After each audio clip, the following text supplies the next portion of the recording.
Welcome to the Ramblecast, where we ramble and we podcast. There's Jack, who is handsome. There is Chris out of Boston. And Nick, who is kind of lonesome.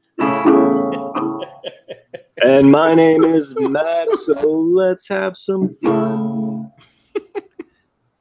Ramblecast. Oh, nice one, Matt. Nice. I do like your original one where you said Ramblecast. We're men. We have male parts. Da, da, da, da. I'm lonesome. I was really stressed about that lyric. Hold me. I was just trying to rhyme with the sun thing. So, you know. Yeah, when Jay was still doing this, I tried to find it. We begged for a song. Yeah, well, I found the chords. I looked up the chords to the Jay's version of the Ramblecast song to play on the ukulele, but God, Jay picked some of the weirdest freaking chords. It just sounds weird. I don't know. I don't know if it'll sound any weirder than what we just experienced. To be fair, I did not tune this guitar. I just Clearly. Hey, any chance you can do a top 10 Ramblecast theme songs? That's a dobro. It is a national. Yeah, that's a dobro. I believe it is a tenor. Why don't you guys explain what a dobro is to people like me who might be listening don't know what a dobro is? Oh, It's just the make of the guitar. You see that silver thing in the middle? That's called a resonator. That's a resonator. Okay. And it gives it most of the time when you play a dobro. Should have been a Terminator. You play it with a slide. You play it with a slide, and it gives it that country-ish. It just has a certain sound to it. Oh, okay. It's not a traditional guitar in that. So that brought you back home. Yeah. Well, a traditional guitar it's a hollow out, and whereas in a dobro, that sound it's a metal. It gives it a different sound. Oh, okay. Gives it more of a twang. Yeah. I knew Nick would like the guitar. Of course. I think we lost Chris forever. I think he just fell asleep. I think really he's upset. He's really upset about how out of tune I was. I think he's Googling what a dobro is. No, I'm just trying to get past what just happened. I thought we were talking about Cobra. When you said dobro, I thought we were talking about Cobra Kai. Dojo. Yeah. Yeah. Just. Anywho. So what's been going on, guys? Nah, not a whole lot. How about you guys? Oh, well, I had some interesting news. Yeah. My daughter, who was scheduled to have her baby end of August, maybe first part of September, had it last Thursday, the 9th. Ooh. Baby girl. Early. Yeah, 5 pounds, 3 ounces. Oh, wow. Congratulations, Grandpa. Oh, thank you. We knew we didn't want to tell her, but we all knew she wasn't going to make it to the end. Yeah. she just, I mean, in fact, she had some complications, and it was, she had some things going on, but it all worked out. She's fine. Baby's fine. And actually, that's news. I was upset though. It was a girl. Well, no, I made peace with that a long time ago. But what I'm saying is girls are just more expensive when you have a wife that likes to buy stuff for girls. Well, I thought you'd be upset because you had 3 girls already, and now you've got Seriously. Yeah, and now that you've got another girl, I mean, you have 2 boys with Jay, I guess, but the jury's still out on that one. But I'm kidding. Even though Zach does run exactly like Jay, and if you've never seen Jay run. Oh boy, it's hilarious because Jay's just he's the Nicolas Cage of runners. Watch Nicolas Cage in what's the one where these stealing the Declaration of Independence. What am I forgetting? National Treasure. National Treasure. If you watch Nicolas Cage run, he's got a goofy kind of run. That's Jay, and his son has the same run.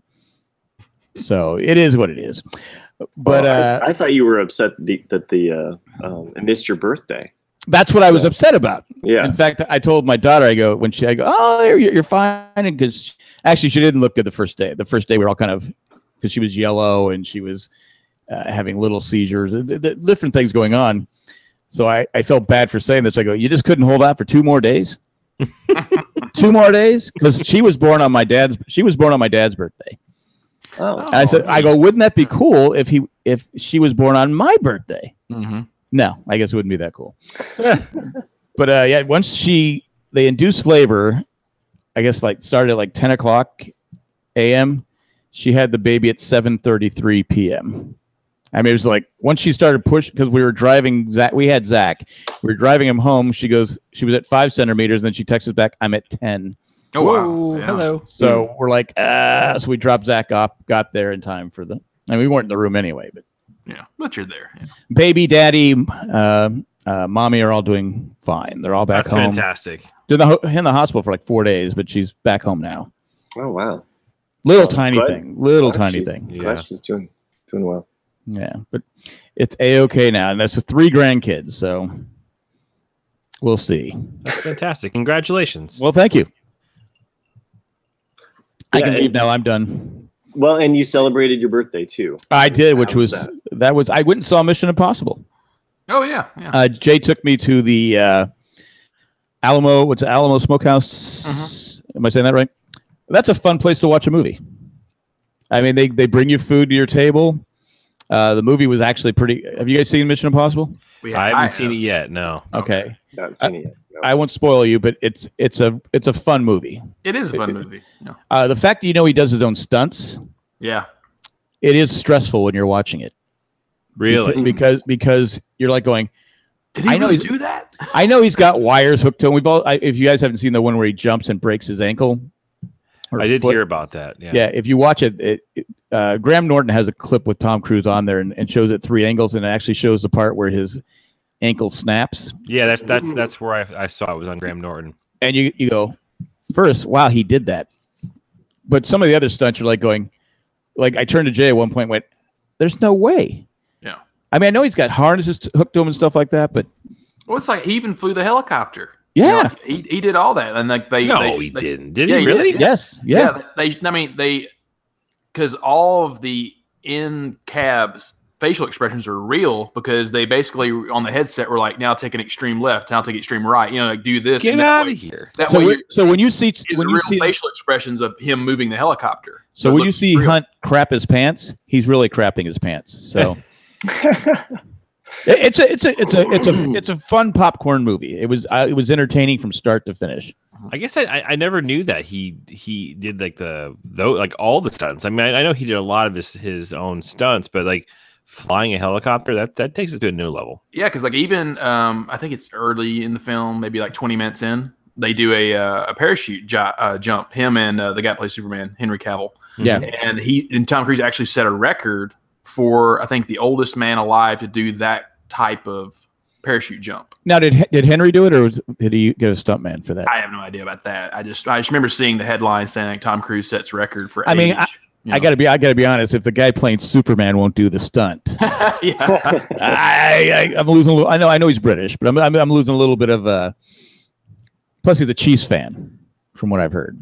Ooh, So Cheese fan?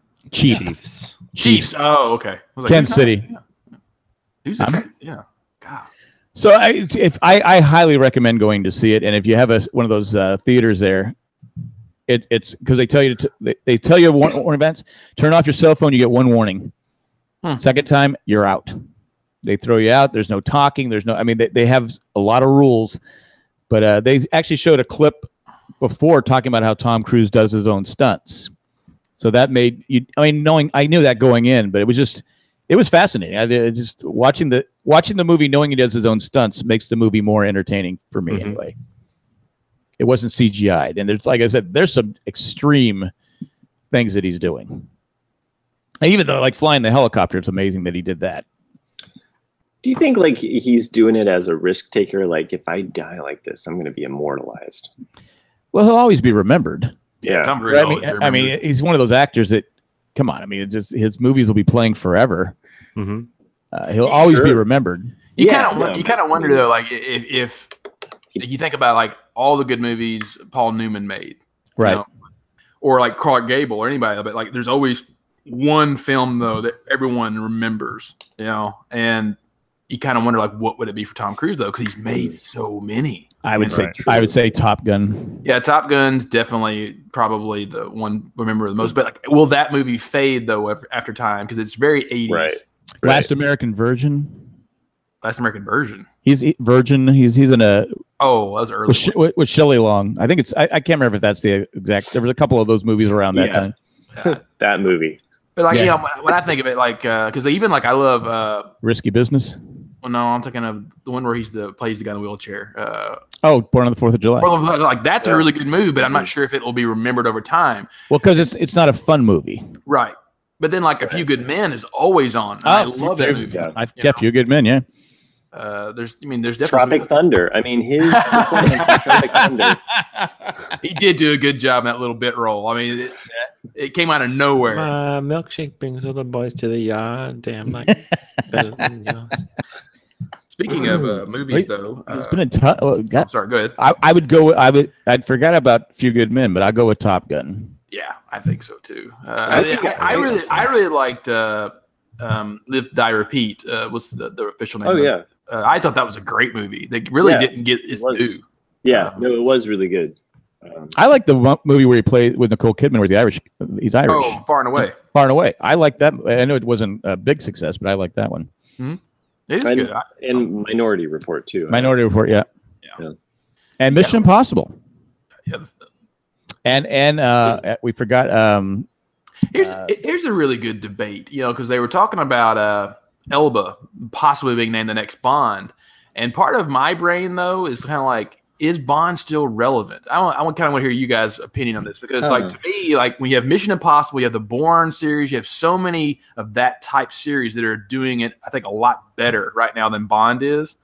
Like, what do you guys think? Do you think Bond should continue, or you should let it go? Well, he'd make a great Bond. He would make a great Bond. But I saw someone make a case: don't do it. Don't ruin your career. I could totally see that too. Yeah. He does. Although, I mean, Idris Elba's career isn't really. I mean, what's his most infamous role?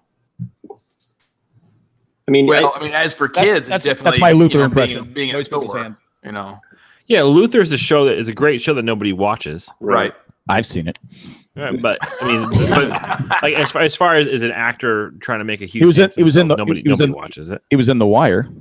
Mm-hmm. Yeah, but I mean, 15 years ago. These are all like TV aficionado people would know his name. He was in a movie where he's in a plane crash. The problem is, though, Kate Winslet. TV aficionado people don't make people money. Right. So you're saying do it? Yeah. Why not? You're not going to ruin his career. Like he isn't really. I mean, all deserve credit to Idris Elba. Like he's a great actor. Like, but I don't think he's got anything to lose. Like he doesn't have this isn't going to break his movie career going forward. If anything, it'll help him. Mm-hmm. Like he hasn't had any breakout roles. I mean, people listening right now are like, "Oh, he was great in this. He was great in that." Yeah, but at the end of the day, nobody knows who he is. Like that's just how it is. Aside from movie, a lot of the ladies know who he is. But like movie or TV aficionado is great. Yeah, but that's not what sells, right? Everybody knows who Daniel Craig is because of how many people went and saw Bond. Right, that's true. Because like he was always in, he was in just a few bit roles, Road to Perdition and Layer Cake and a few other things before. Bond. I think he was Force Awakens. Yeah. But yeah, I mean, no one really knew who Daniel Craig was before Bond. And wasn't he in? People know him. Wasn't he in? What's that space western? Oh, Cowboys and Aliens. Cowboys and Aliens. Oh my God, which we discussed. I'll tell you, if there's ever any type of advice you want to take, it's don't do that movie. I liked it. I'm sorry, I liked it. Stop. We've already discussed I liked this it. way too much. I know, but I enjoyed it. Jack's a little biased with westerns, though. Well, no, I didn't like Bone Tomahawk. Huh? I don't think I ever saw that one with Kurt Russell. I hated it, and people were like, "What year was this?" I don't know, a few years ago. This year. Really? I watched it on the plane coming back from San Diego, and I was so bored. On Netflix, straight to DVD. No, a lot of people love it, but I hated it. Oh, I was about to say, is that the one where he had like a huge mustache? I was like, but yeah, recently every movie that Kurt Russell has a huge mustache. No, that was The Hateful Eight. Yeah, that was pretty good. That was By the way, Bone Tomahawk also sounds like it could be a porn name. It does. It really does. It might have been. but there was no porn. Sure, that's true. It never came. But no, okay. So we're okay with Idris Elba doing the James Bond. I was pulled for the longest time. I wanted Damian Lewis to do it. I thought he'd been the perfect Bond. But from Band of Brothers, Life, right? Yeah. Well, I always feel like they have to kind of change up Bond too every now and then too. So if they introduce him, what direction will they take him in? Are they going to still keep with this nitty gritty, like kind of raw, kind of style? See, I don't really like the current Bond because of that. Because I mean, even why have I forgetting his name? He even admitted that Austin Powers pretty much killed Bond because the over-the-top humor of Austin Powers made them have to become serious, and that's why Bond in the last 5 movies has been very just assassin-like and just no humor. Right. Well, I never saw Daniel Craig as a Bond anyway. I mean, it's not like he's not a bad-looking guy, but he's just not. He's not that.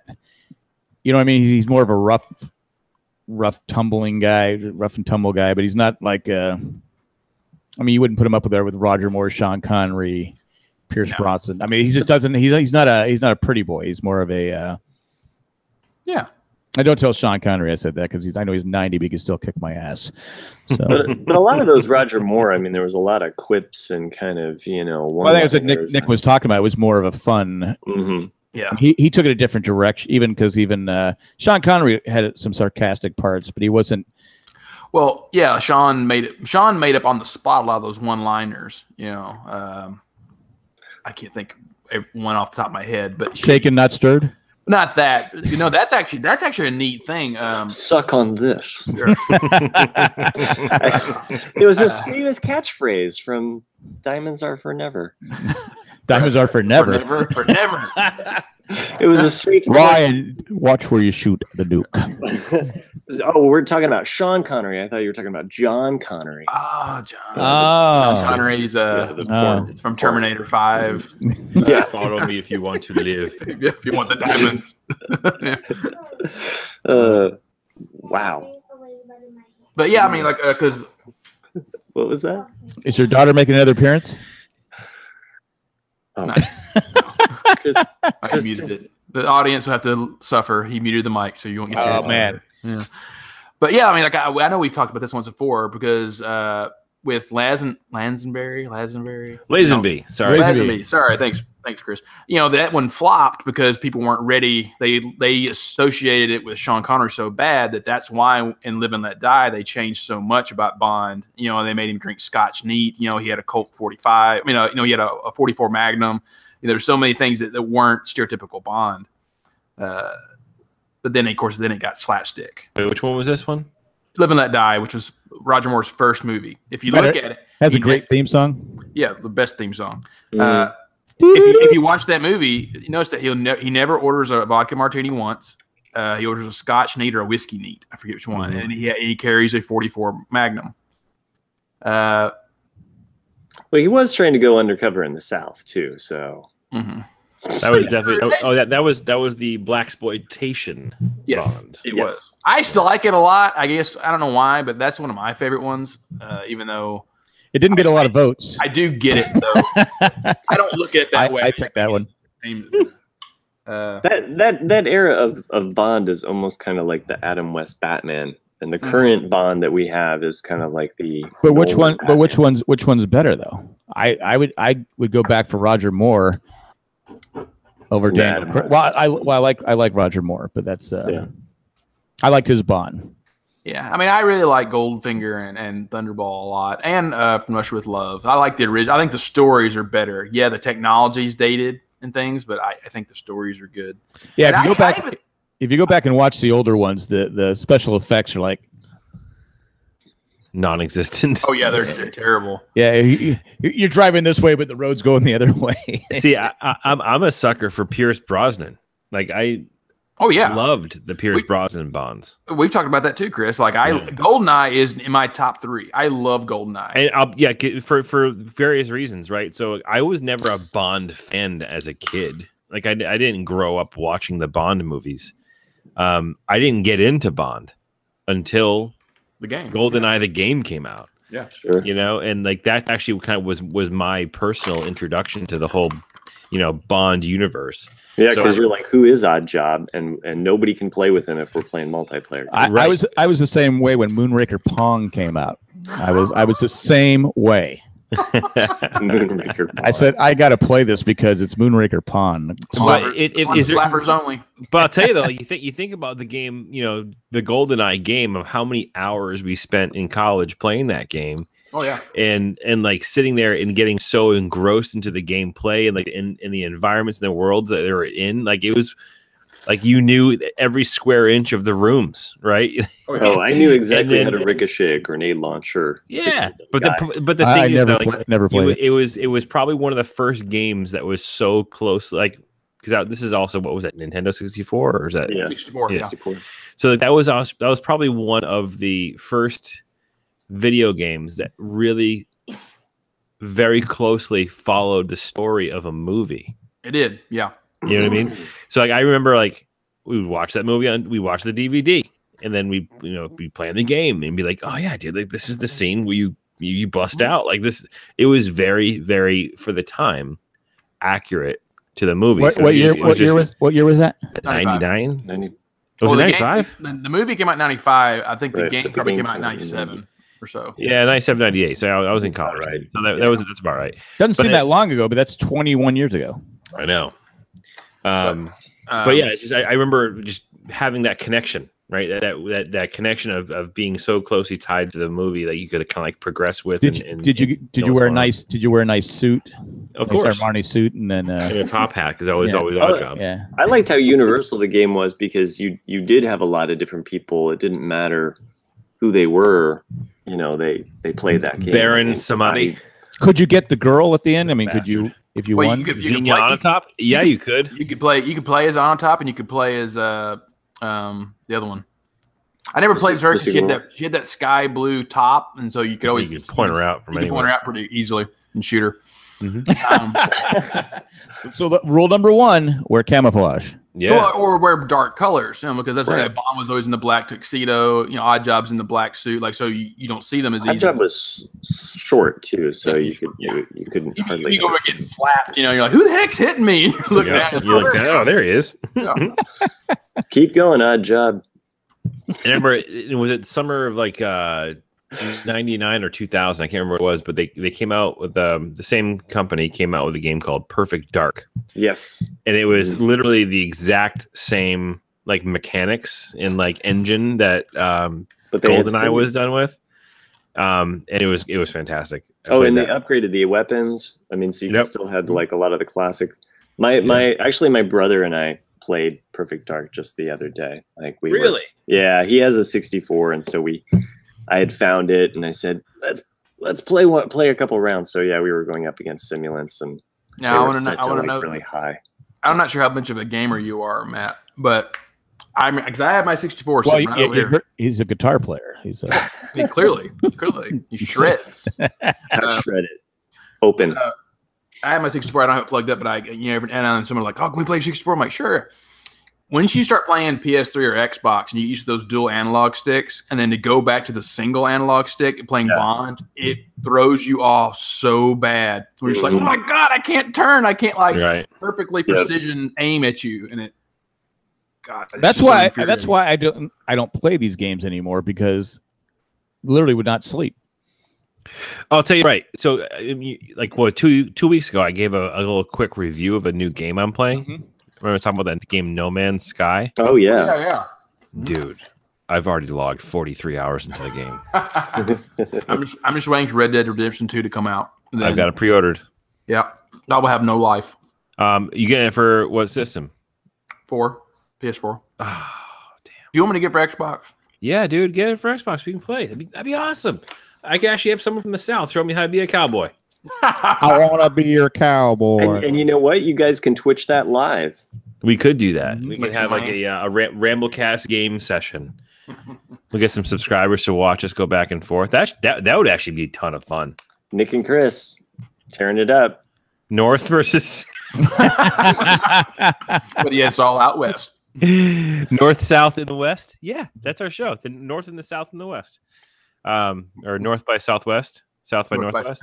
I think it's North by Southwest. I think. All right, we can do that. But anyways, that game is all consuming, but I'm having so much fun with it. Like, it is incredible, like, because of how unlimited of an exploration you have in that game. But do you wake up and go, like my wife, I like play online poker, and she'll go, "You've been playing that for like 2 hours." Yeah, and I go, "I don't know, have I?" I go, "Sorry." Me too. I mean, it's not for real. She goes, "It's not for real money." I go, "No." I go, "But I want to win." I mean, there's just people I want to beat. Yeah, sure. Which is the way it is. My cards have been. The river has been killing me for like a week. I've been getting smoked. I play. I'm on World Series of Poker, the official World Series of Poker app on my phone, and that is like whenever I have a few minutes, I'm like banging out a couple of hands. But yeah, it's great. But anyways, yeah, like, so I spend, when I get home from work, I do the whole family thing. If I'm not. He froze. He froze. He's playing his game. He left. He just left to go play the game real quick. I think so. But yeah, it's funny, like, just how certain games like that I talk about to Cliff all the time. There's a game I bought in 1997 for my PC. I still play it to this day. And it's Sid Meier's Alpha Centaur, and the whole premise of it is that Earth is gone and you're settling a new planet.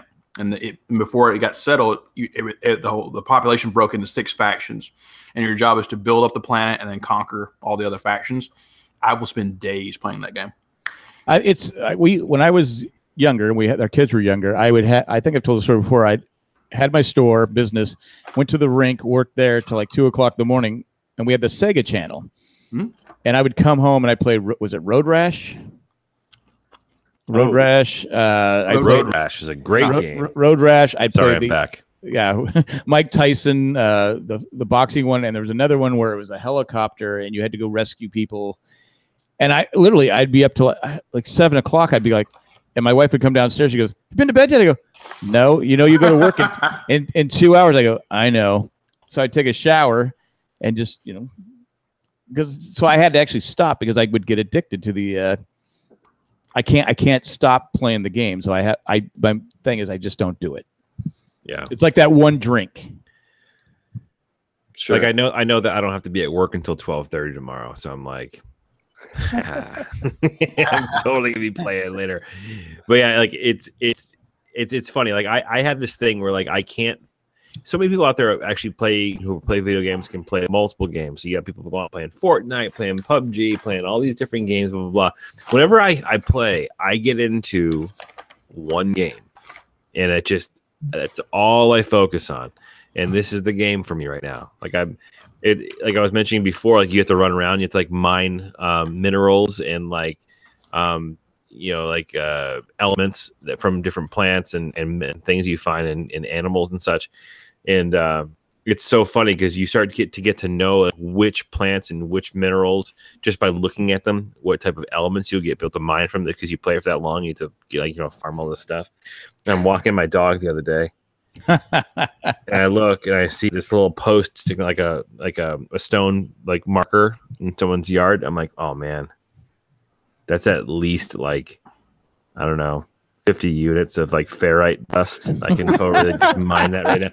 I'm like, God, real life. Oh no, real life. But it's. But how many people get trapped in these games and they lose all? They do lose the connection. They just get. Like I saw a headline I think yesterday I think he was 56 years old. And I didn't click on the link because I didn't want to read it because I knew it was going to be sad. But it was a guy that was formerly addicted to World of Warcraft. And the headline just said, guy who decided to just put his toe back in the water, lose his house, family, and something else within 3 months of nonstop World of Warcraft play. Wow. And it's just because that's something like you. Well, that would be me. You get so immersed in it. It's an addiction. Sure. Yeah. That's why I won't do it. Yeah, I'm kind of like Jack. I won't pick up certain games just because I just won't get hooked on them. However, I've been playing a game with my brother just because it's a co-op game. It's like a Marvel superhero game.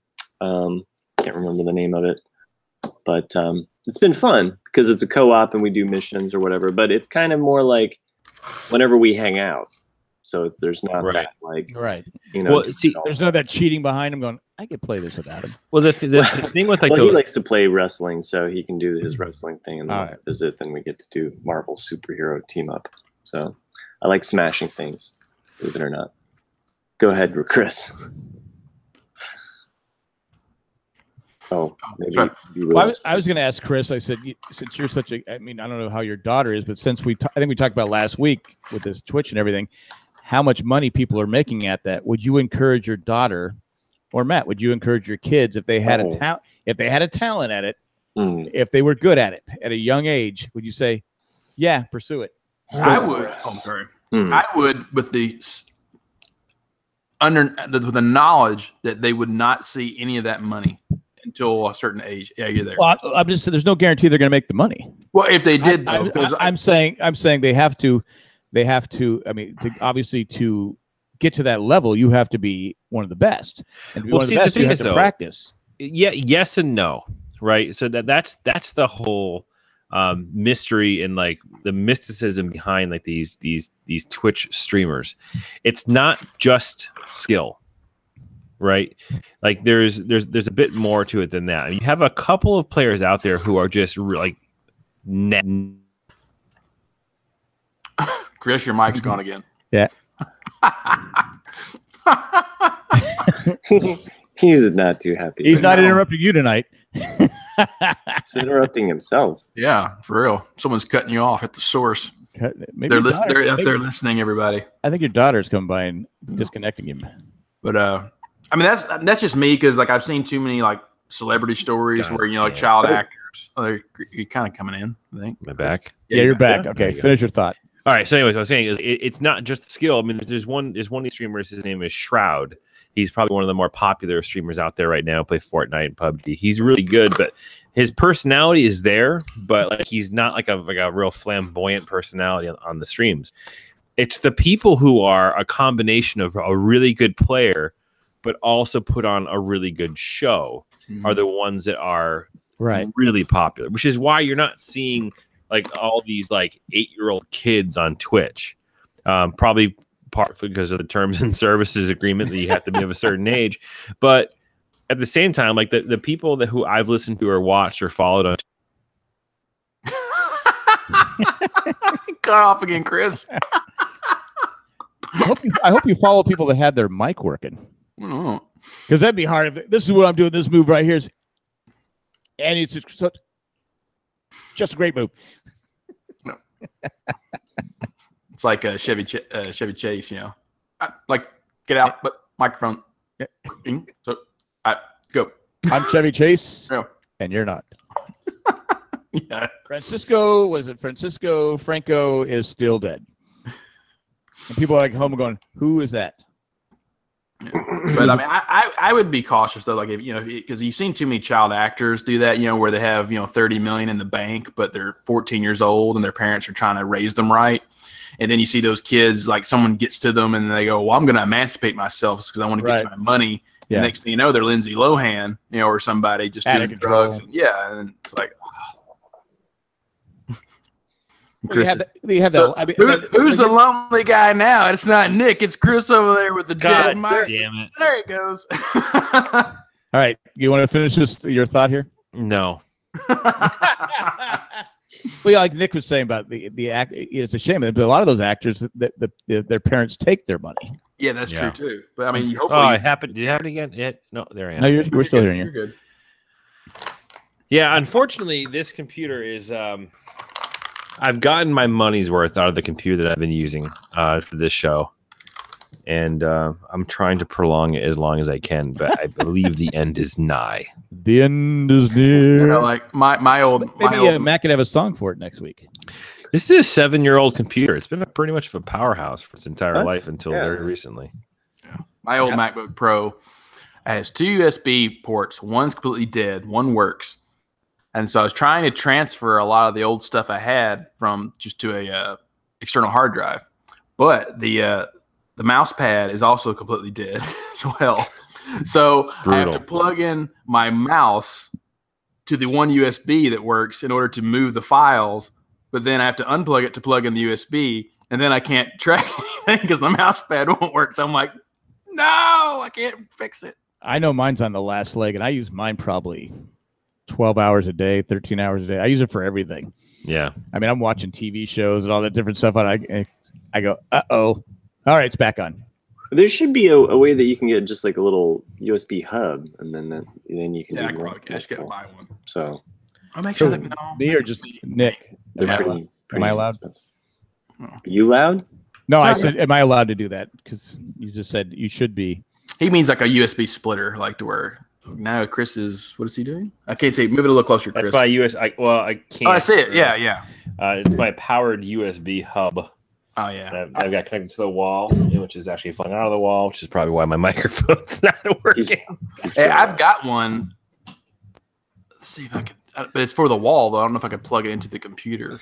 It might cause farts in your mic. Maybe. Yeah. Everyone knows Jay did it. It was Jay or Mike. I can tell you that right now. It was what? The mic? Yeah. It was Jay or Mike. Jay or Mike. I know it wasn't Jack. No. I might just invest in one of those the brand Shure SHURE microphones. I don't know if you have it. There's a brand of microphones that actually make a microphone that connects directly to your iPhone. So perhaps you might see me on a future episode of the Ramblecast broadcasting directly from my phone and throwing this nice. computer in Yeah, the trash. I know. There it is. Okay, I'm sorry. I disconnected for a second. I'm definitely posting this one. I'm not going to forget. If people listening, I'm going to start posting the entire episode on YouTube instead of just a clip. So you get to see us, all our smiling faces. All of our embarrassing maneuvers. Mm-hmm. Every time Nick picks his nose. It's never happened. Awful quick to deny that. now we got it. Pick your nose gate. I don't think that's going to get the traction. Fans are going to be like looking through hours and hours of tape. Look at that nose. That's a picker. Look at him. Angle right. It was a scratch. It was an itch. No pick. No pick. Seinfeld for people playing at home. Yeah. Speaking of movies, though, things I did. So I was in the pool. Sorry. Scared it goes back like a scared turtle. A frightened turtle, I think is the line. It's 100%. It's 100% true, though. The living in LA, the Hollywood Bowl does a lot of really cool events. Classical music and jazz and things like that. And then one of the things they advertised this year was they were going to do A New Hope and Empire Strikes Back in concert.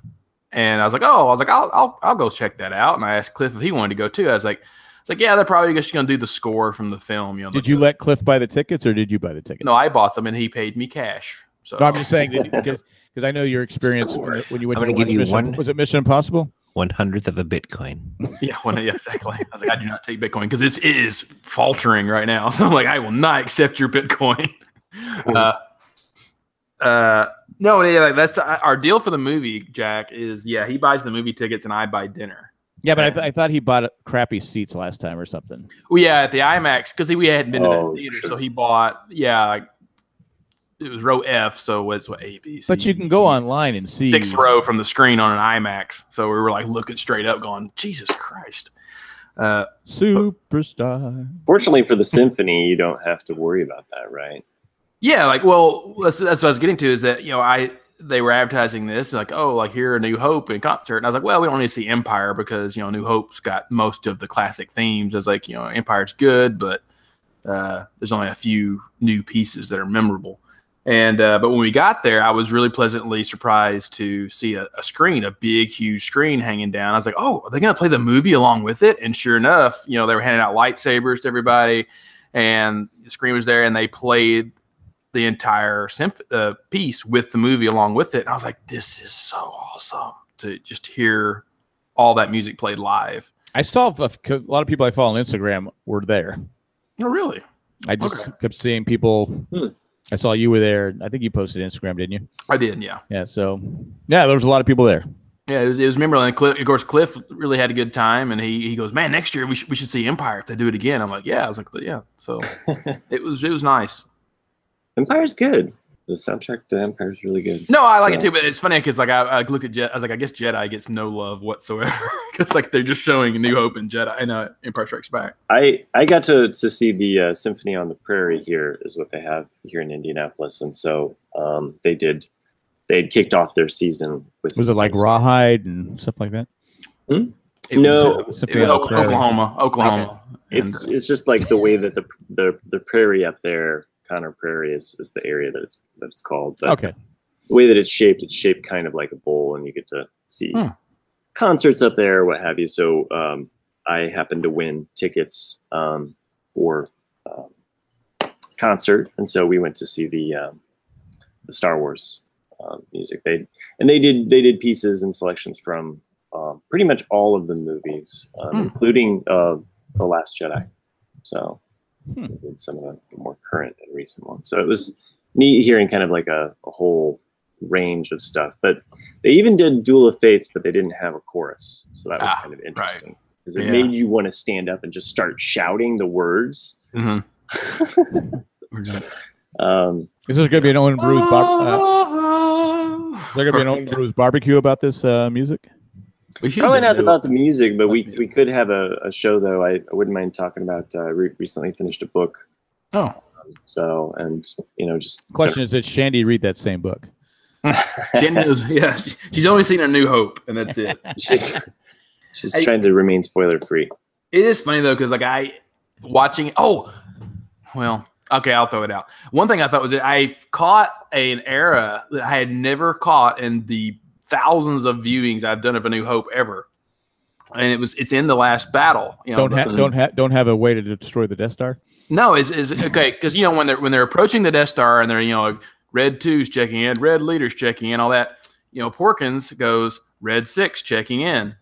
And then later, when all the Y-Wings are destroyed and everything, and Luke's making his run, and he gets hit, and just the one engine, and he's like, "I'm good, I'm good, whatever." Use the Force, Luke. But you hear someone else on the radio come in and say, "Red 6, can you see Red 5?" But Porkins has already died at that point, so you're like, you're talking to a dead guy right now. But maybe they, with all with everything going on, maybe they just didn't know. That's probably or was that an editing error? Yeah, that's what I'm saying. Maybe it was for his first day on the job. They give him the job. Do you see Red Lead? You just don't know. Yeah. Well, I had never caught that yet, so I was like, wow. And neither did George Lucas's wife when she edited those scenes together. Oh, so now you're blaming his wife? No, I'm saying that she saved. You are not going to be allowed back on the broadcast. Nope. That's. Are you woman shaming right now, Matt? Are you mansplaining editing? Are you mansplaining editing to George Lucas's wife? Yeah, who won an Oscar for that? Yeah, she won awards, Matt. Awards. Yeah, Matt. No longer the favorite. Go. All right, Top 10 ways to get kicked off the broadcast. I still have yet to appear on an episode, by the way. Yeah.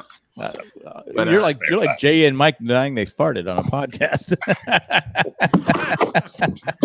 But it was interesting, like, because Shandy's complaint was Luke's very whiny, and I still don't really. I know he whines, but he's nothing. What'd you say, Chris? Is if you can't get past that, you should just stop now. Exactly. Because episode 2 is by far my least. Look where defense of Luke. Look where he lives, and what's going on there. Yeah, seriously, it's him. It's his uncle, his aunt, and himself. And an old guy that uses the Force. I don't see any young girls, any young women for him to. That's exactly why he goes. What is he doing? Over his sister is like the first woman that he's ever seen aside from his aunt. I mean, oh my gosh, she's beautiful. He's got some droids. Maybe there's some dude. He's got some droids. Maybe there's some Westworld going on. I don't know. Yeah, some Westworld. That's why he wanted to go to Tashi Station to pick up some power converters. Exactly. I mean, he's a little stressed out. He was going to a strip club. Exactly. I mean, that was pretty much what he's doing. So I'm going to back Luke up on that one. That it's okay. You're whiny, but there's a reason for it. It's not like he's in Vegas or anything like that, having a good time. I popped in episode 2 the other day just out of boredom because I hadn't watched it in forever, and that has some cringe-worthy lines in it where you're just like, really? Who went? Yeah, that sounds good. And George Lucas's wife. But she was. They were divorced. No, they were divorced at that point. Yeah, but she wrote it ahead of time. Sure. My mom. Sure, she did. You can't stand Star Wars. I remember one time watching episode 2 with her. I can't believe your mom hates Star Wait, Wars. what? Yeah. Oh. Yeah. But my mom's reasoning was the best I'd ever heard for episode 2. Like hate was, wait a minute, this guy just admitted he committed mass murder of women and children, and yet this girl is still like, I love you, and I'm falling in love with you, and I shouldn't have ever kissed you. And I'm like, that is insane. Like, what girl's all like, woo? The bad turning me on. It happens all the time. I can change him. I know I can. Yeah, exactly. I can change him. Hold on. He Let wants me cut your fruit in midair Yeah. with my force knife. Nothing gets hotter than force knife action in a pair floating in air. While she's wearing her dominatrix outfit. Oh man, that scene's cringeworthy too. I have some or at least news to share as far as like my weekend, which went from so mind you, we have gotten recently a dog. Yeah, I saw that on Facebook. Yeah, so he's I mean, the cat's not even a week in the grave, and you're just like moving on. What's that? Never mind. Oh, about the Baxter is like what's I'm thinking of magician. What's Copperfield? He's like David Copperfield, man. Oh yeah. Well, he does disappear. So we nicknamed him Houdini just because he had disappeared right. I guess that would have been a better one to go with, Houdini. Right. You're like going for Copperfield. Well, you are living in the 80s, Jack. But I do know who Houdini is. Okay, so right before we had left on our California vacation, Baxter had gotten out, and he was a new dog to us at that point. But this time he had, and there's been a couple other times where he's just, one of us might forget to leave the gate closed, and it's just open just slightly, and he gets out.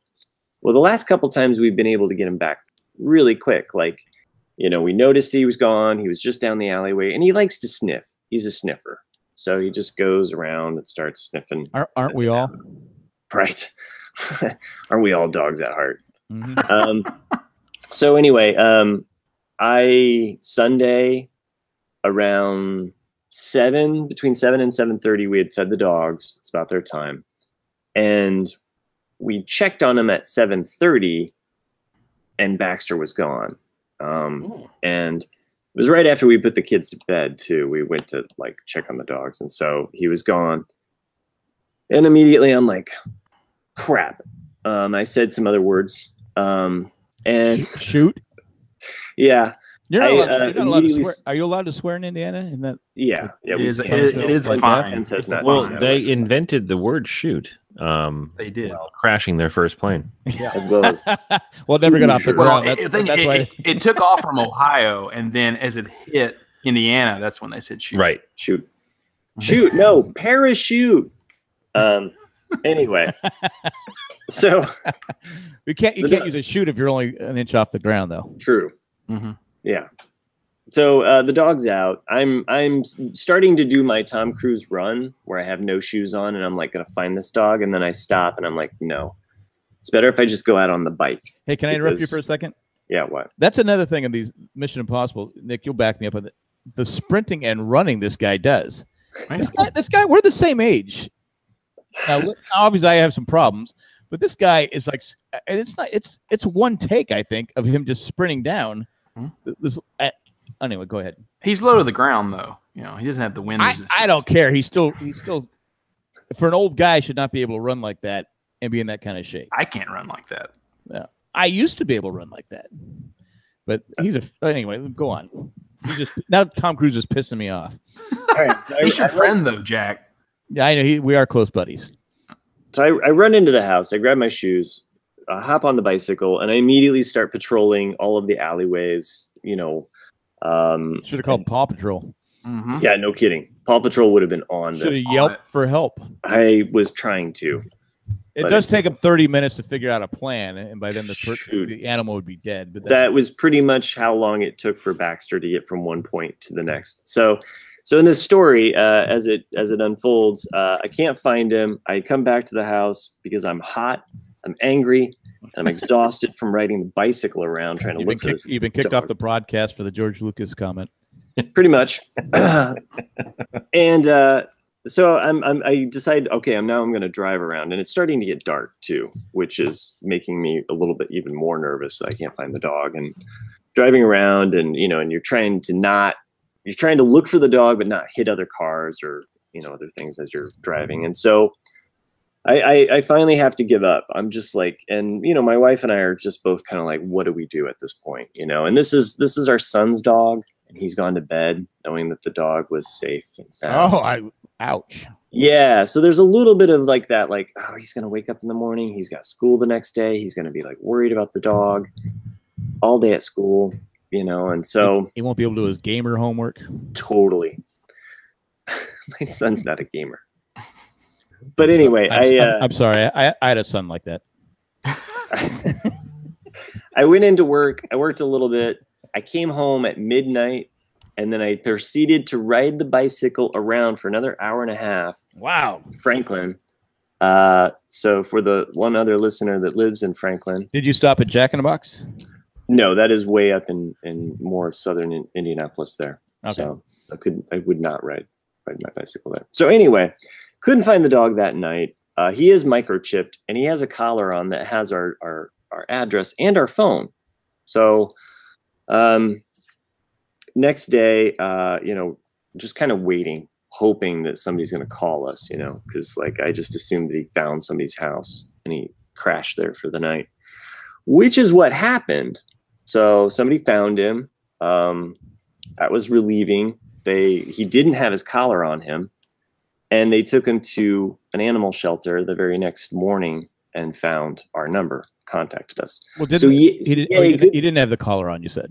He did not have his collar on when they found him. So they had the chip.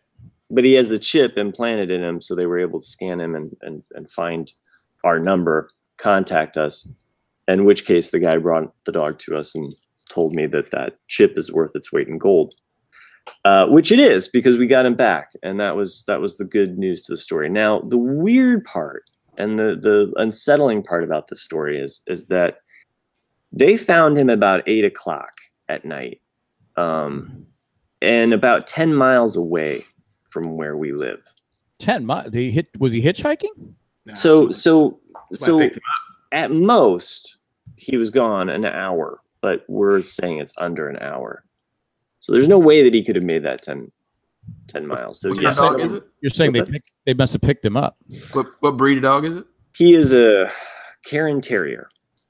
So he's a small dog. Yeah. There's no way he would have ran this distance, 10 miles. So you think the people that found him picked him up and put him in the car and drove? No, I think somebody else did. I think probably somebody else did, and he got out. Mm-hmm. And then these other people found him because he was way up in Whiteland, which again it would have taken 20 minutes to stopped by Jack in the Box. Back. He had a craving for some tacos. Yeah. So whatever the story that happened with our adventurous dog, we're just happy that he's back home safe and sound. Well, did you figure out how he got out? Well, the gate was open. Oh, yeah. Okay. So you get out of the car. I'm like, how would he know that? No, like I don't know how he escaped the people that could have possibly taken him. But it's just unnerving, in this day and age. There's a rash of dogs that are missing around our city, and it's kind of unnerving when you start kind of connecting the dots and thinking, right, that there's some sick people out there. There's sick people out there. We're not the only ones that somebody's had their dog stolen, because they clearly took his leash off. Yeah. Because I know it's real common in Tennessee, like especially with labs, because people want to steal them, especially if they're purebred, because they want to breed them to sell the pups. And because we had one that was stolen from us for that very reason, and then 4 years later he walked back home, and we're like, And that's what I'm saying. And you could see like how old he was and how skinny he was, and it was because someone had just done that, and just that's what people do. It's yeah. Well, you brought up putting chips in pets. I know most pets, especially you adopt them, they put a chip in them. I didn't know you could low jack your dog. Yes, you can. Would you guys ever agree to low jacking your loved ones? Jeez. Now I'm saying this because if you look at the absolutely, we can't admit that on air. No, here's the thing. Like I know it's a touchy subject because people go, Big Brother and all that different stuff. But I personally, if they offered it, I'd have a chip in every one of my family members. Absolutely, I'm with you 100%. So there's a way around to do that without having to implant technology into your. You can do it on your phone. You can buy tiles. I don't know if you've heard of tile. Oh, right. Tile is literally a little plastic square that has a GPS locator on it and a battery that I think lasts like about a year or two. But I've been actually seriously considering this, buying one and having it like sewn into my daughter's liner of her backpack. Right. The way that tile works is it actually works in a network of other people who use tile. So if it's connected to like a Wi-Fi connection or whichever, like you can actually open up the app on your phone. You know exactly where the tile is. So a lot of people will use it for their keys. They put it on the keychain so they know where the keys are. But what's crazy is that if something goes missing, you actually report that tag ID as missing through the app. And what it does is that anybody else in the area who's using tile, once you tag something as missing, it'll actually notify people who are in the vicinity of their tile if you're not close, which is kind of cool. So it's almost like a community-based and community-powered GPS locator system, which I think it can be very valuable. But I was thinking about the other day, like, I mean, why wouldn't I put one in my kid's backpack? Right? Yeah. I've heard people doing that in their shoes, in particular. Yeah, in the shoes. But I'm going one step further. Would you do it into their body somewhere?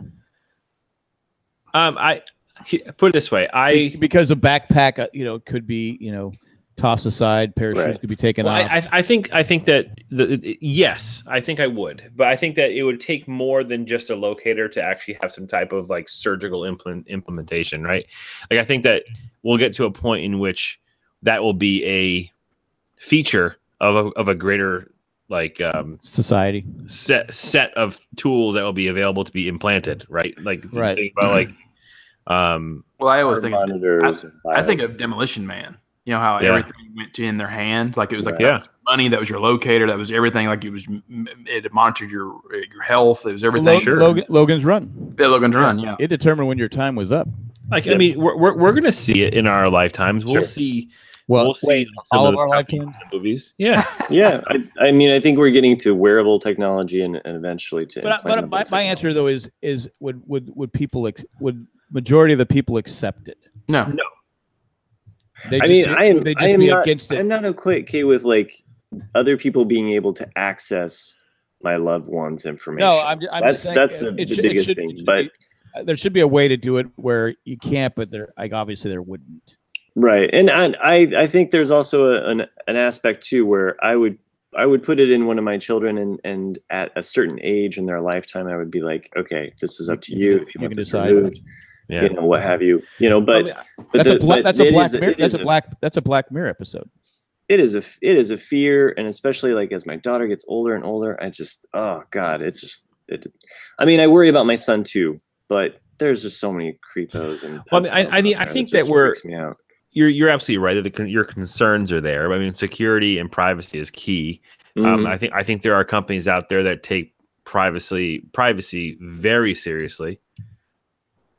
And I think there are companies out there that don't, but at the same time, I think that, in 15 to 20 years, we're going to see technology, something will be able to be implanted.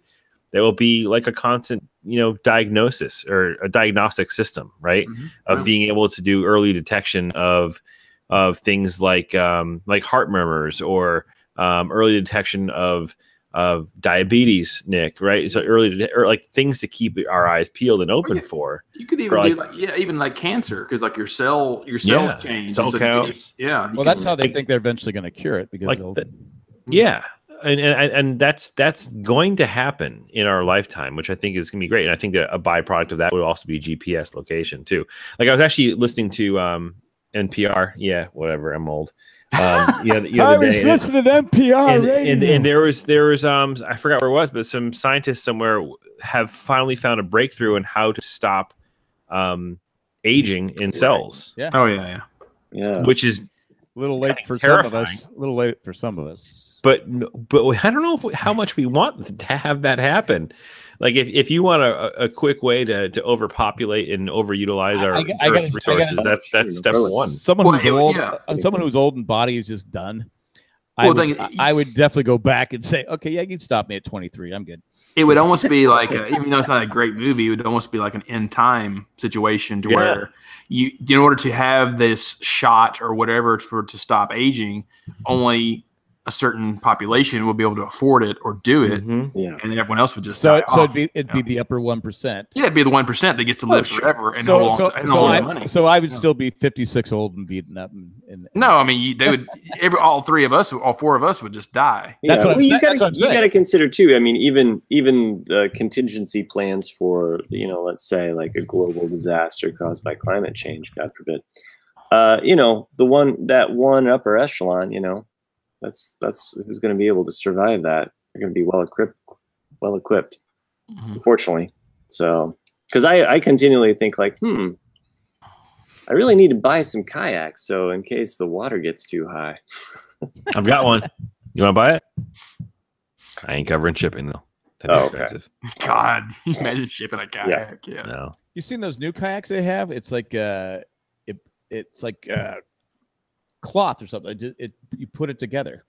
Yeah, like foldable ones. Yeah, it comes together and I go, oh, that can't. And they show the guy. Once you put that pretty high up in the list of bad ideas, like that's just like not worth it. I did see yesterday, and I don't know the name of the company. It was they're anywhere between 80 and 100 grand, and they're basically enclosed jet skis, and so you can ride on the back. Underwater. Yeah, underwater. Yeah, basically you can have two modes. You can use it as a traditional jet ski, or you can sit in the cockpit and it goes. So it's like a submarine. Yeah, it goes 50. Yeah, it goes 50 miles an hour on top of the water and 25 underneath the water. Ooh, that's awesome. That's cool. That's awesome and also really scary. It was really because that's what I kept thinking too. I was like, wait a minute, these guys are hauling butt on the water. I was like, and if you're underwater and all of a sudden just pop up, there's so many things you can hit. Yeah.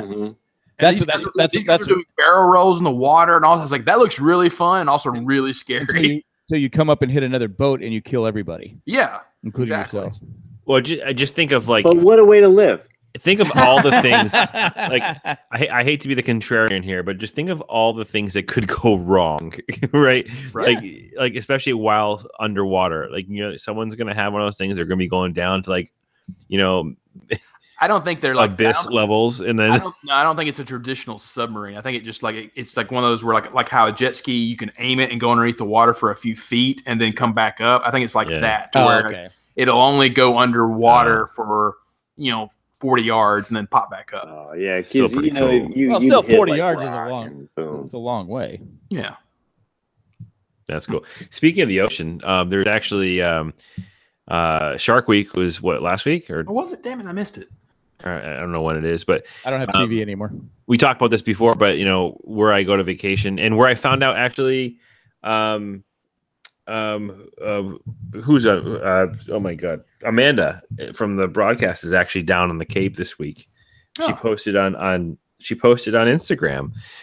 She was actually at one of the beaches I grew up going to, and I was like, "Whoa, that's my old stomping ground." So she said, "Come on down, hang out with us." I'm like, "I would love to. I have to work, unfortunately." No, you're just playing that game. I know, right? Plus, you said, you're not dragging me into your podcast, right? I'm loyal. But anyway, so down the Cape, down the Cape is where like a lot of sharks sightings are happen, and Jaws was actually filmed based on Nantucket Island or Martha's Vineyard or one of the two. I don't remember. remember what it was. But anyways, there's been shark sightings all summer, like dozens of shark sightings, and we finally got our first shark attack. Yay! All right. Yeah. So there's a 61-year-old guy was standing 30 feet offshore, still standing on his feet in the ocean. Did he have his walker with him? Oh, he's like on a sandbar or something. Yeah, we're not just on the beach, 30 yards out in the water, like just normal, probably like waist deep, 30 yards most likely. Okay. Or 30 feet, whatever. I don't even know. I pulled up the article again, but he got bit and has severe puncture wounds in his leg and lower torso. Oh, I feel bad about. Well, now he has at least he has a story. Was he wearing all black or something? Or no, I don't know. I just read that. I imagine he had like one of those Band-Aids like dangling like off of his ankle, and it probably just open up. The shark bit into him. I was hoping for something more younger and more meat on it. Well, I mean, I'll tell you, the thing that's funny is that like it's his bad because the ocean. The area in which he was wearing Lady Gaga's meat suit. Let's see, shark sightings. Hang on, let's pull up a map here real quick. The area in which he was is literally the most frequented area for sharks. It's on the National Seashore, which is on the in the town called Truro. And for any of you Men in Black trivia aficionados, Truro is where what's his name's wife was gardening, and he zooms in and looks in. Yeah. Okay, yeah. Anyways, I can't pull up the map, but there has been dozens of shark sightings on that beach. So in that area. There's probably even a sign there that was warning him too. 100%. He was standing on the sign. Yeah, he was standing on the sign. The sign was right next to him, 30 feet out in the water. Oh, here we go. This is. Don't stand right here. You could be bit by a shark. Chum. All right, so I'm going to go ahead and zoom in. 25 cents. That was the guy's name. So you guys can see here at home, the purple circle right here is actually where the shark attack happened. But look at your surroundings. Huh. Yeah. All those other little circles represent sharks. How many times sharks have been spotted by people? Oh, wow. Yeah. He deserved, let's be honest. He deserved to die. Wow. I mean, what an idiot. It was the Meg. And if you're listening, if you're one of our listeners and you're the 61-year-old listener that got bit by the shark, I'm just joking because we know the listeners we can. So if you're not, then I was being serious. Well, I had some news before I forget some other news. If you guys heard earlier, I had that incident where I fell and stuff like that. They put me on a heart monitor. I had to wear that stupid thing for 30 days, morning, noon, and night. I'd roll over on it. It was a pain. It was a pain. I recommend anyone, if you don't have to wear a heart monitor, don't. Oh, okay. Because it rips your skin off when you take the new little stickers on there you have. Anyway, so I go to the doctor. I'm sitting there, and he comes in and goes, well, it's not your heart. And so I go, oh, that's good. But then I'm still, so I'm still having all these symptoms. I'm still having issues. Been having for like 4 years. He goes, well, there is I can give you something for the dizziness. And I said, okay. But my wife said, what are the side effects? Because I wasn't going to ask. I didn't care. Dizziness. These are some of the side effects. Well, hold on. Wait, Leno. Headaches, severe diarrhea. Oh, yeah. Stomach pain. Mm-hmm. I can't read what that says. Dizziness is one of them. High blood pressure, and this is where I stopped him. You have severe pain when you urinate. Oh, yeah, no. I go, if I want to transmit a disease, I would just go get one. I think I'll pass. So these were the things to eliminate the dizziness. I said, I'll just pass. Thank you. Suicidal thoughts. Yeah. Well, I stopped him. I mean, this is what he started. These were the top 6 more. or 7. I go, because usually they get worse as you watch those commercials. And he goes, yeah, I do have patients. Never get better. He goes, I do have patients taking this. They say they're dizziness and stuff, but they do have these other issues. I go, I don't want it. So now I go to a neurologist. They're making an appointment for me. But then in 3 months, I go back to this doctor, and they're going to simulate me passing out. I guess they hang me upside down for like 15 minutes. Huh. And if they keep checking my blood pressure, If that doesn't work, then they inject me with something, and I will literally pass out, and they can see why I'm passing out from that. He goes, I do it now, but it's kind of like torture. I said, okay, I'll go to the neurologist first, and then we'll come back and see what this is. But I go, I don't know. Hanging you upside down doesn't sound. It sounds like torture as well. Yeah, I guess they have to do that for the blood, or I don't know. It's a whole. He was explaining it to me. I go, can I just take the pills? So we're gonna put you on the rack where Moss. I can do a little pee that hurts and stuff like that.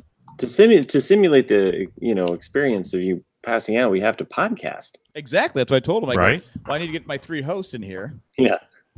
I go, Chris, Matt, and the other guy. Could you imagine live podcasting? You're like, oh hey, you're the guy that thought he was dead.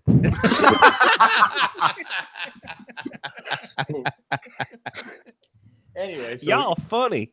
If you guys can make it down, it's November 27th is my appointment. Oh, that's really close to Thanksgiving. I figure maybe you could bring your van, pick everybody up, and I sold that van. I know. Go get it back from your dad or something. Anyway, that's my update on my health problems. But I told my wife, I go, I swear to God, they come back and say it's nothing, and it's something else. I go, I might punch the guy. Well, I'm glad to hear that it's not your heart, though. I mean, my heart's good. So there's an article I found, and I wanted to share it with you guys, and I'm not going to set it up because I want to see what you guys' reaction is to it. It's a product that's being sold in Poland right now. And that's it. And it's interesting. And especially for those lonely people out there like CJ. Is it a wall to keep the Germans out? Though they should do that, though. And the Russians. They're kind of in a pickle. Yeah. It's a World War II joke. Sorry, people. You're with the times. Thanks, Paul.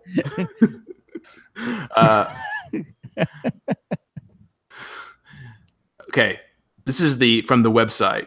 Imagine the woman of your dreams, your object of desire, her charm, her sensuality, her passion. She doesn't exist. Now try how she tastes. Feel her smell, hear her voice. Now imagine her giving you a passionate massage and gently whispering anything you'd like to hear. Again, that doesn't exist. Yeah, it doesn't exist. Yeah. Okay, now free your fantasies and imagine all of that can be enclosed in a bottle of beer. Stop it. Okay.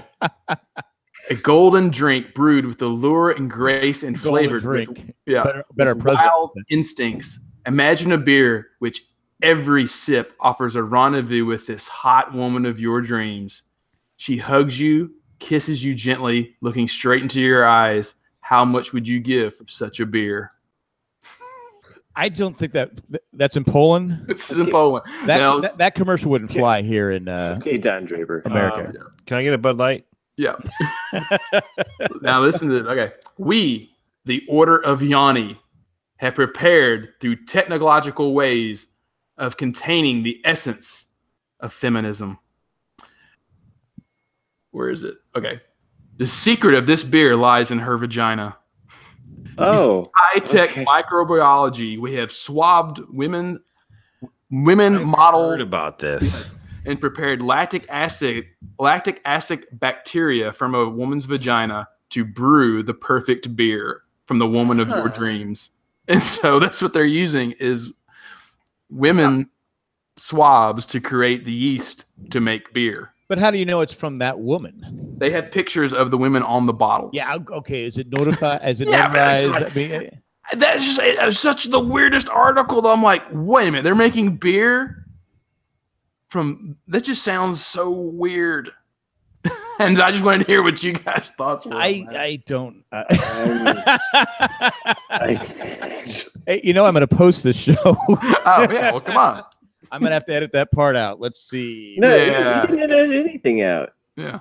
What are you talking about? I'll have to edit part out before Chris you has post. just got like, oh my God, what's going on? That was really that was really funny, Chris, but I'm going to edit that out. Okay. What are you editing? Yeah, where are you editing? You're ashamed of the beer? It's no. It's anyone, all in, it's all in the will anyone see what you wrote? No, nobody will see that. Oh, then heck with it. We'll leave it in.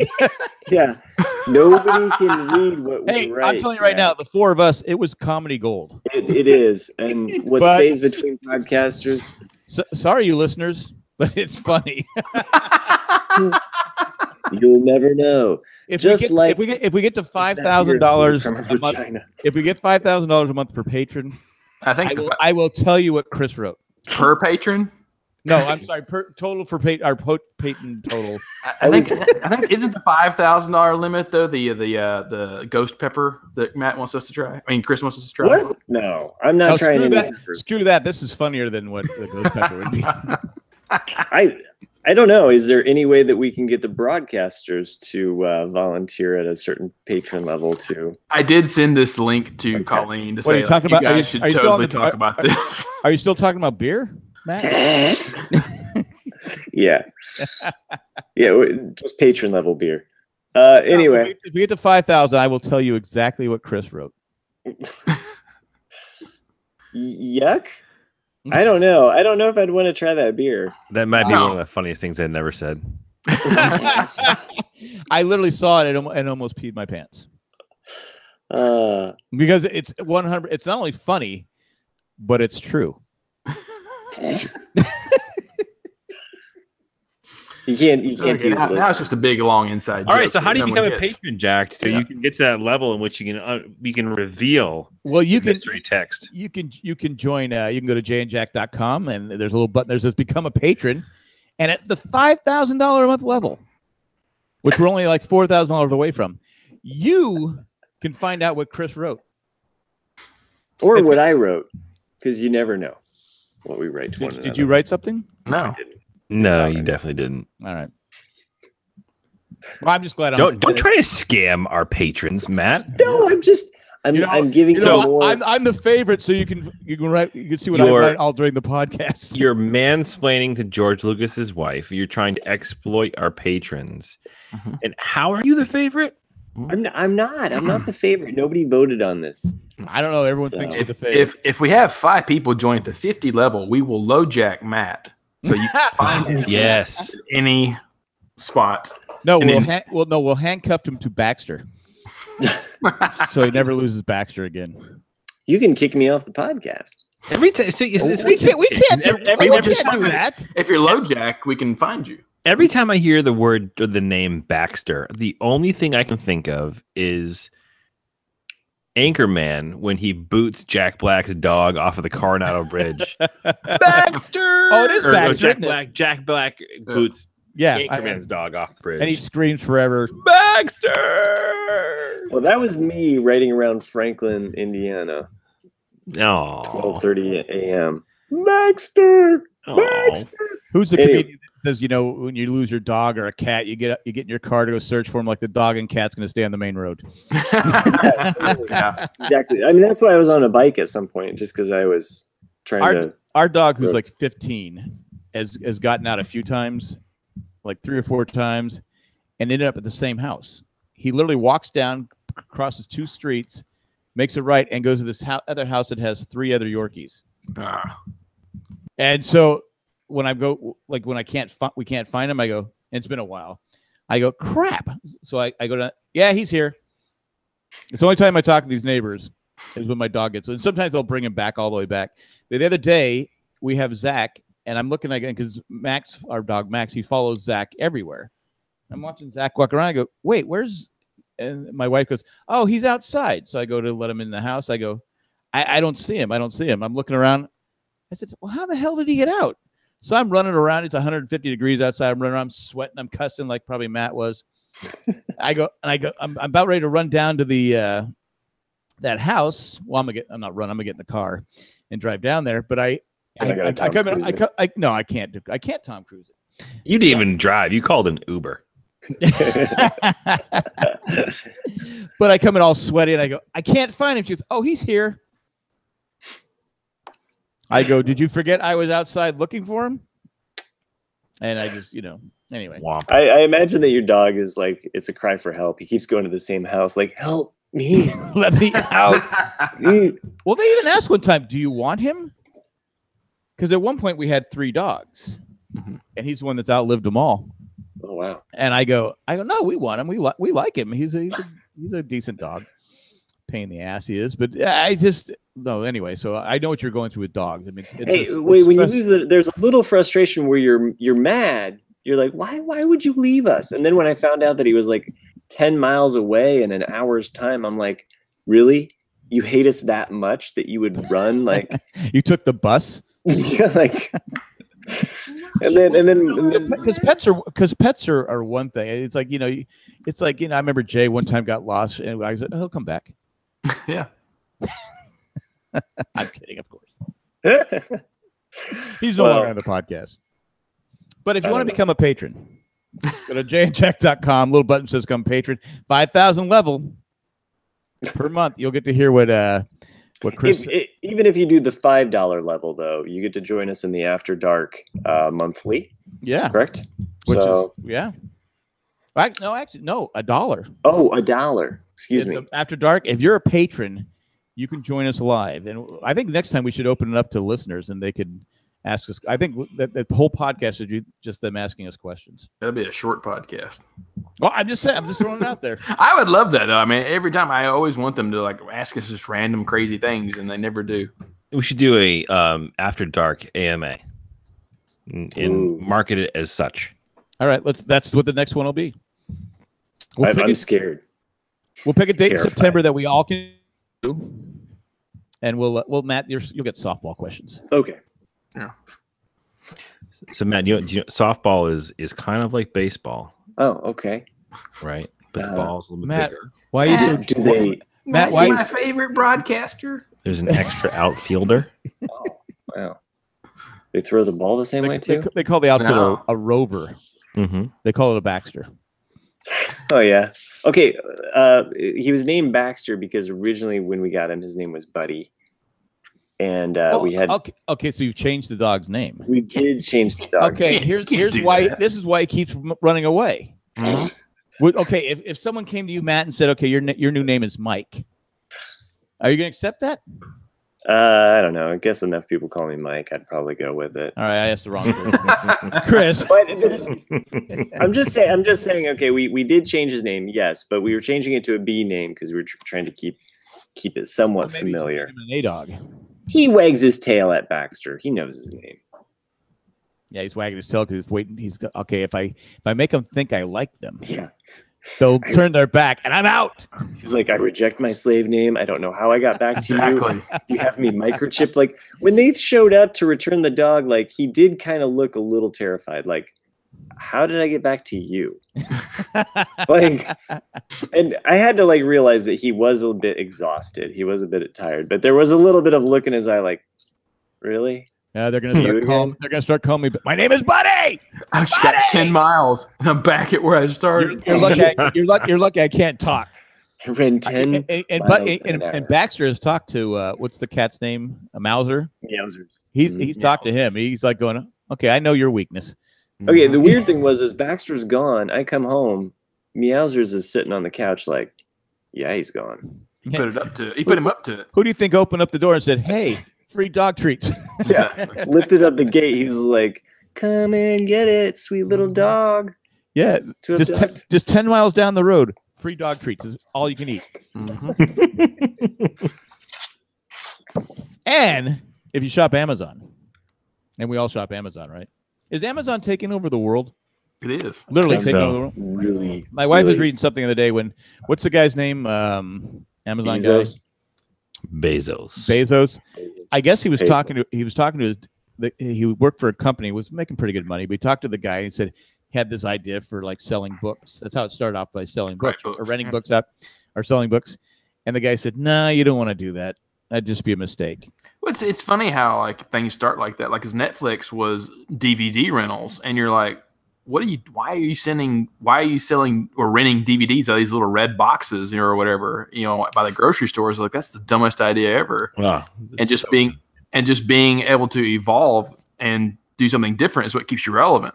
Oh yeah, dude. I've also got like 2 or 3 Xbox games that I rented from Redbox, but just totally bailed on bringing back and ended up owning. It's a great business. Yeah, my wife did that with Blockbuster with Chorus Line. $70, I think, to buy Chorus Line. I said, because I kept looking back, I go, when are you going to take this movie back? Oh, I will. It's like you tipped everybody in Chorus Line. I said, and I don't think she ever watched it again. Nah. So that run, and it was like that with every time we would go to Blockbuster. And for you kids playing at home, look it up.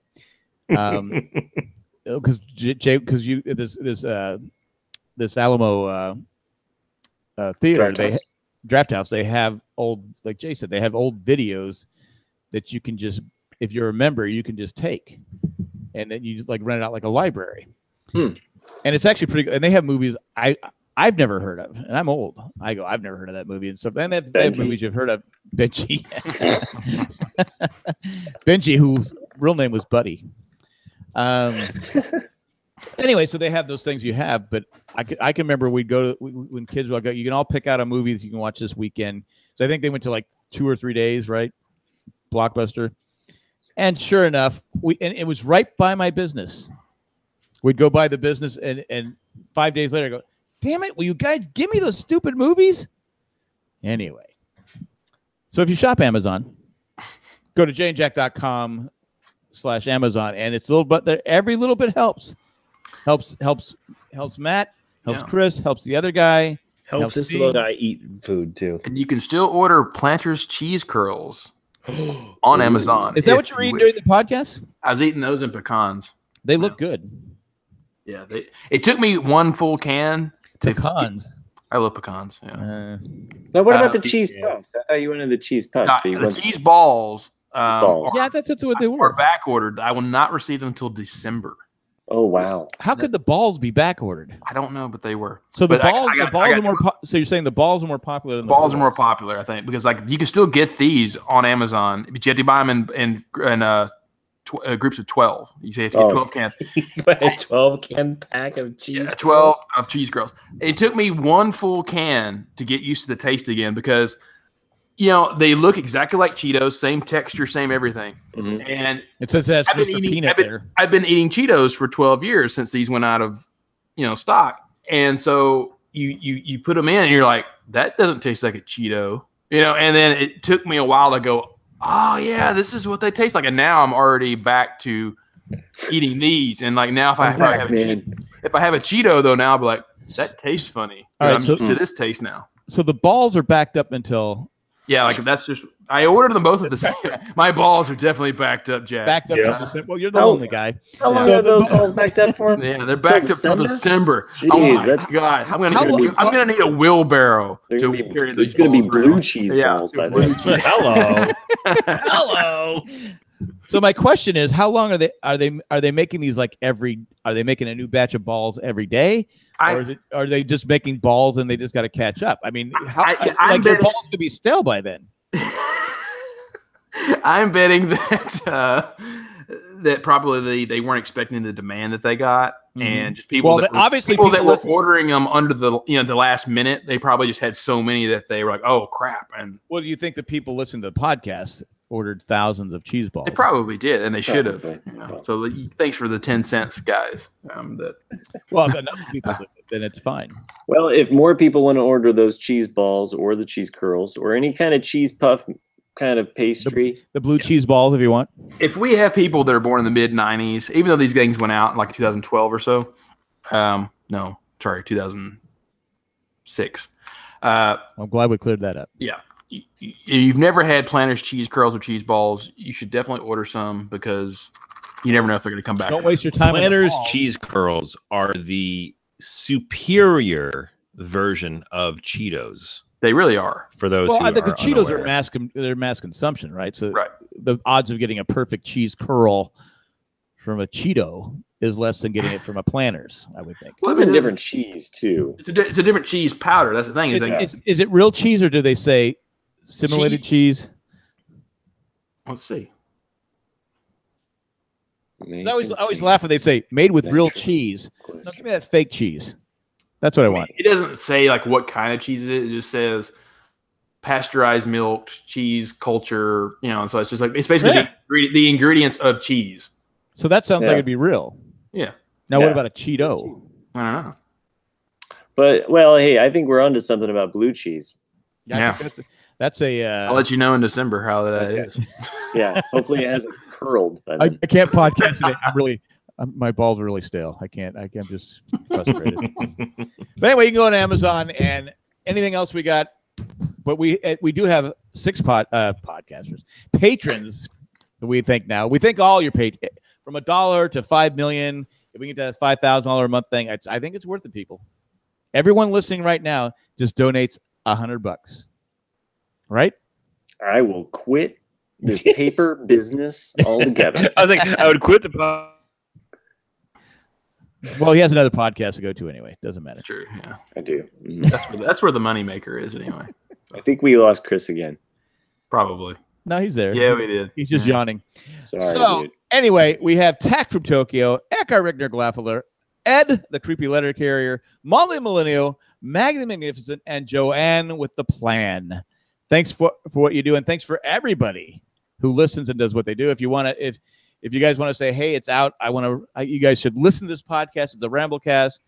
Listen to it. Go to the iTunes and say, hey, I'm going to give you guys a 5-star review. Oh, we'd love that. Say, we love 5-star reviews. And that's about all I got, guys. I said some funny stuff too. God damn it! Hey, you were on a roll today, but the best parts were when the mic wasn't working. Gosh, cut out Chris. Yeah. Well, thank you, patrons, for everything that you do. Much appreciated. We were laughing at you regardless, Chris. Thank you. Not with you. Yeah. I had a fun show. Always good to talk to you guys. Yeah, it is fun. And I hope you guys enjoy listening to us. It's there's nothing planned except Matt's song, but. And we promise to never have a plan again. No. I think Matt should have to come up with a song every week. Oh crap! No, I'm not signing up for that. Well, I just was doing it so that we wouldn't flub the beginning. Really? Would you? Did you call that a? I thought it was grandstanding, or I don't know. I thought it was better, maybe than last week. You're gonna get a lot of hate mail now. How could you insult Matt's song? I love that song. Oh, but you guys are. Matt has so much more talent than you guys. That's why he's the favorite. That's why he's the new Jay. He writes tunes. No one's gonna, because I think Jay was voted last. He was, yeah. I almost included him on the song, but then I thought, well, he's not really on the show. Why do I need to include him on the song? No, he's done. He left an open door that he could come back, but I told him, I said, we're not going to be able to kick Matt off, so who are you going to kick off? Yeah. The other guy. Yeah. No, we need the other guy. The other guy. Nobody knows who he is anyway. He's the one that writes up the recap, so we got to keep the other guy. That's true. Anyway, guys, that's all I got. Oslo, this will be on our YouTube channel, so subscribe to our YouTube channel when I post it on Twitter. All right, guys, hasta luego, and goodbye. Great show, guys. 1 in a million. Remember, the force will be with you always. I'm Chris. I live in Boston. I swim with sharks. Goodbye. And my mic is still working. Oh, I thought it wasn't working the way you were talking. All right, guys. Bye. Bye.